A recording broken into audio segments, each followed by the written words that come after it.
Un hecho histórico daba comienzo a ciertos estudios relacionados con la mente, que debido al año transcurrido no se sabía con claridad las diversas enfermedades que alteraban las emociones. Un hecho histórico que llegó a las manos de Raimundo Cisternas, un sacerdote que acudió a un exorcismo para ayudar a la joven que no pudo ser salvada por la ciencia. Hubieron muchos que estuvieron de acuerdo con las pruebas realizadas, pero en el fondo de cada corazón todos sabían que aquello se proclamaba como abuso, utilizada como conejillo de indias para mostrarles a todos que realmente sí estaba poseída por un demonio. Antes de comenzar, recuerda suscribirte al canal para que vayas siendo partícipe de las futuras historias publicadas. Tampoco olvides tus papitas y bebida, apaga las luces y comencemos.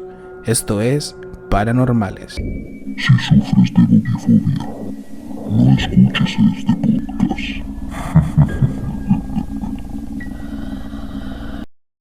La endemoniada de Santiago. Carmen Marín, una mujer que nació en Valparaíso en junio del año 1838, una llegada al mundo que no tendría buen inicio porque quedaría huérfana a los pocos días transcurridos, siendo así quedando al cuidado de su tía. Carmen, a su corta edad de 12 años, se encontraba internada en un hospicio de monjas, en donde desarrollaba sus habilidades de estudio.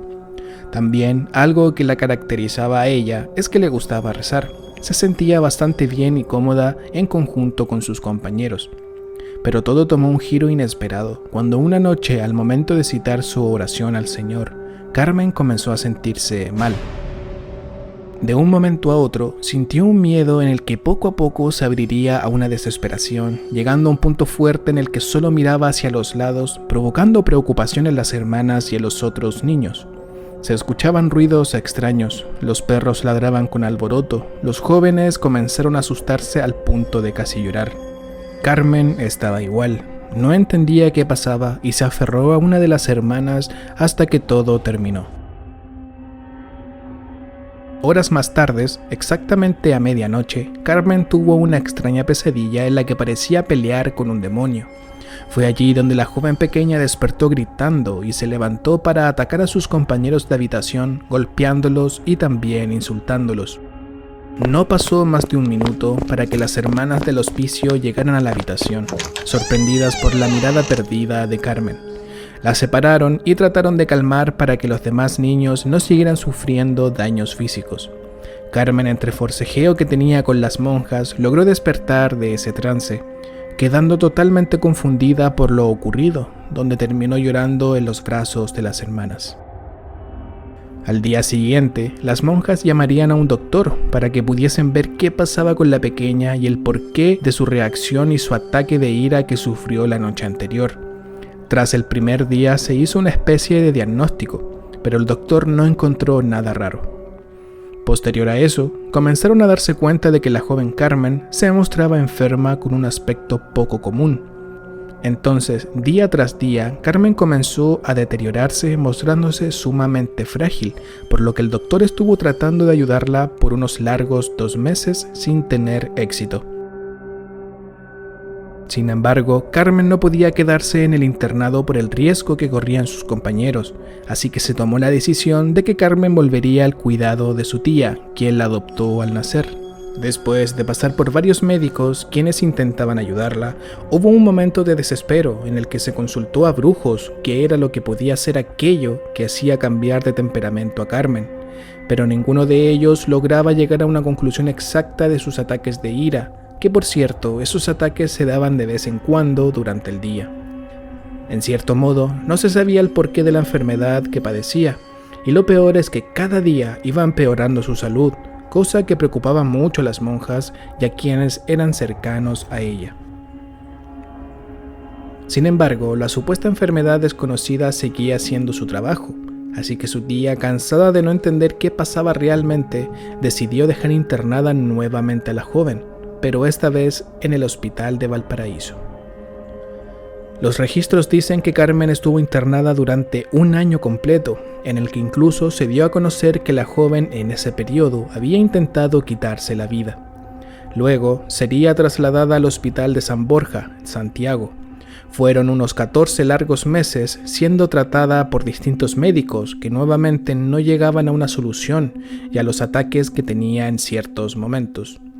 Finalmente, la joven Carmen se quedó a vivir en el Hospicio de Santiago, donde tuvo que compartir habitación con otro niño enfermo, quien a petición de sus padres, este muchacho recitaba el Evangelio de San Juan. Allí, justamente uno de los encargados del lugar, que no se sabe específicamente quién fue, vio cómo las palabras recitadas por el niño calmaba de alguna manera los ataques que sufría Carmen. Fue entonces que cuando esto llegó a las Hermanas de la Claridad, no dudaron en llamar a un sacerdote de nombre José Raimundo Cisternas para que pudiese ayudar a las hermanas y a Marín, que se decía que estaba poseída por algo maligno. En un principio, el sacerdote creía que esto se trataba de una farsa.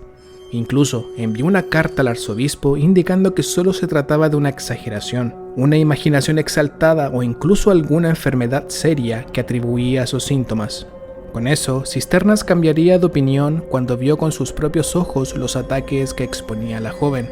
Cuando llegaron al Hospicio de Santiago, vieron que Carmen estaba aislada en una habitación a oscuras en un colchón en mal estado, y al momento de ver al sacerdote, su reacción vacía solo miraba el techo, hasta que el sacerdote, incrédulo ante el demonio, solicitó a las hermanas que trajeran algo que estuviese caliente, más bien que estuviese hirviendo. Las hermanas, algo dudosas, terminaron por optar en hacer caso y fueron rápidamente por algo caliente. Una de ellas llevó una plancha que estaba en un punto de hervor, el cual Raimundo se la quita de las manos y coloca la plancha sin resentimiento alguno en el estómago de Carmen. Lo que parecía ver a una niña desahuciada se transformó en algo sumamente grotesco. Miró al sacerdote directamente a los ojos expresándole odio, que fue allí donde todos quedaron impactados al ver cómo la joven se arqueaba, quedando levemente con la pelvis elevada, mientras que sus extremidades colgaban. La plancha cayó al suelo y una de las hermanas intentó ir a recogerla, pero Raimundo la detuvo por el peligro que rodeaba a Carmen. Fue allí donde no tardó en interesarse en el caso, convocando diferentes sacerdotes y doctores, quienes a su vez no querían entregar a Carmen a la iglesia. Raimundo propuso estudiar qué era lo que tenía Carmen, para ver si realmente todo era un tema lógico o si realmente se trataba de algo maligno. Además, muchos asociaron que lo que pasó con Carmen y la plancha no se trataba más que del mismo dolor producido, y que no tenía nada de diabólico. Raimundo, convencido por su experiencia, hizo que varios doctores investigaran las acciones de la joven. Asimismo, Carmen fue visitada por varios profesionales para estudiar los ataques que padecía. Al pensar que se trataba de una posesión, muchos terminaban creyendo que solo era una enfermedad no conocida hasta que llegaron a una diferencia clave. Cuando Carmen reaccionaba a los ataques, su personalidad era de alguien burlón, agresivo, grosero y gritaba ciertos improperios para quienes estaban allí, a quienes experimentaban con ella de una manera terrible. Por lo contrario, cuando la joven se le terminaba ese lapso de ira, era una joven amable, calmada, dulce y tranquila. Una visión que hacía dudar a los demás si se trataba realmente de una enfermedad. Con eso, usaron diversos tratamientos y experimentos en contra de su voluntad, solo para llegar a un final inconcluso sin respuesta. Cuando nuevamente le dio un ataque de ira, su voz cambió de femenina a masculina, y hablaba como si Carmen fuese un bicho raro, proclamando que era el diablo, insultando a todos los que estaban en aquella sala. Además, en ese estado de convulsiones, por alguna extraña razón, su pecho se levantaba de una forma anormal. El vientre se hinchaba y su estómago sonaba como si fuese un barril lleno de agua, dejando a todos incrédulos. También notaron que su fuerza aumentó de golpe, impidiendo que 5 hombres pudiesen hacerse cargo de mantenerla firme. Exactamente, no había nada que pudiese calmar a la joven, hasta que recibió una orden en el nombre de Jesucristo, mostrándose impaciente y apacible a la vez. Era capaz de hablar distintos idiomas fluidamente, podía ver lo que pasaba a su alrededor sin cambiar de dirección la vista, respondía a preguntas difíciles que le hacían las mismas personas y sacerdotes. Incluso en ciertos momentos, cuando citaban alguna frase religiosa, esta imitaba las palabras y cambiaba algunas por palabras obscenas, complicando la concentración de los demás. Aún así, volvía a mostrarse impaciente y apacible. Un doctor de nombre Andrés Laiseca comentó que esto definitivamente se trataba de una enfermedad. Al revisarla por 20 minutos, concluyó que se trataba de histérica, que Carmen era una persona histérica con grandes rasgos de que aquellos ataques los hacía para llamar la atención. Mencionar que a base de que los sacerdotes intentaban llegar a una respuesta, Carmen fue expuesta a múltiples hazañas que lastimaban de alguna manera su cuerpo. Además, donde también fue denigrada por su sexo, que por ser soltera era de temperamento sanguíneo nervioso, provocando que otro doctor le debatiera, diciendo que este caso no puede ser clasificado como enfermedad, debido a que los síntomas de Marín iban más allá de una simple histeria, por las reiteradas formas en las que reaccionaba la joven. Mencionar también que Carmen pudo haber sido el pie de inicio para el ramo de psiquiatría, ya que en ese tiempo no se sabía para nada. Por otro lado, otro doctor de nombre Benito García confirmó que la hipótesis de que Marín estaba siendo poseída por el demonio era más que verídico, tras el veredicto de varios doctores que pensaban lo mismo, siendo que había otros que pensaban que solo se trataba de lo contrario, que solo era histeria, donde incluso se llegó a pensar que podía tratarse de un alterado primitivo debido a un problema en los ovarios, algo que en esa época era sencillo pensar por el machismo que existía en esos tiempos. Cabe recalcar que las mujeres eran diagnosticadas de esa forma, partiendo que los síntomas producidos a una mujer se debía a los ovarios. En este punto clave hubo mucho debate de por medio, los doctores a su ciencia lógica, mientras que otro bando pensaba que si existe Dios, existe el diablo, época en la que estas anécdotas eran tomadas con respeto debido a las historias que había en diferentes lugares del país.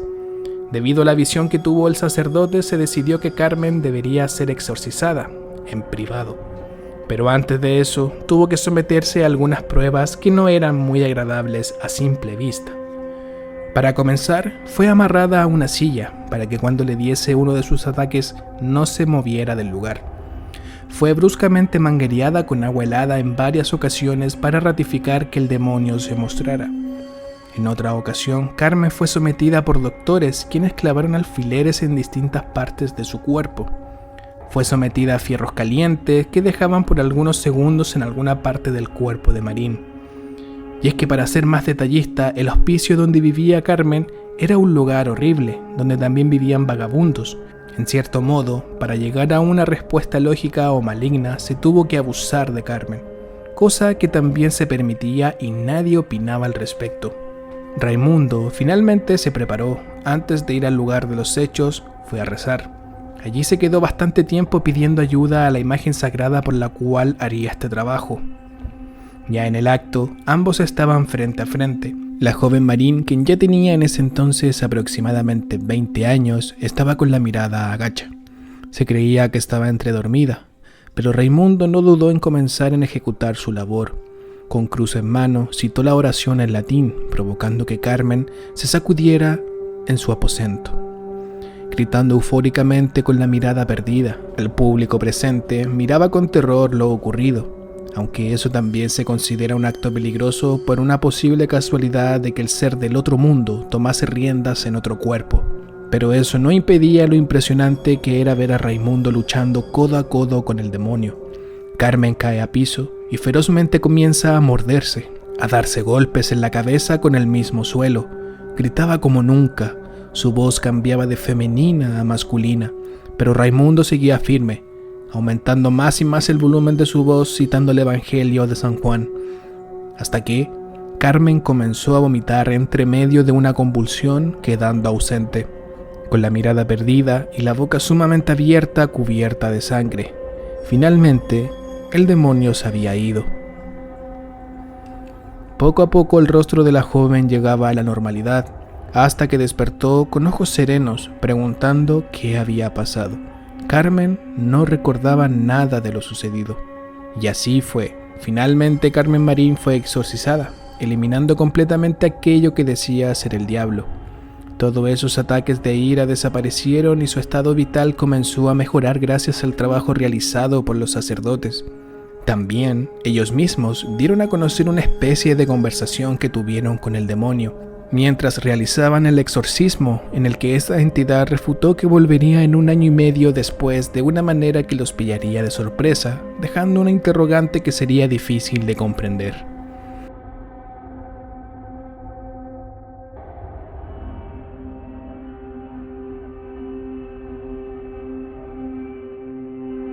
Referente a este caso, se escribió un ensayo en 1974, y en el año 2010 se lanzó un fragmento de la historia titulada La endemoniada de Santiago.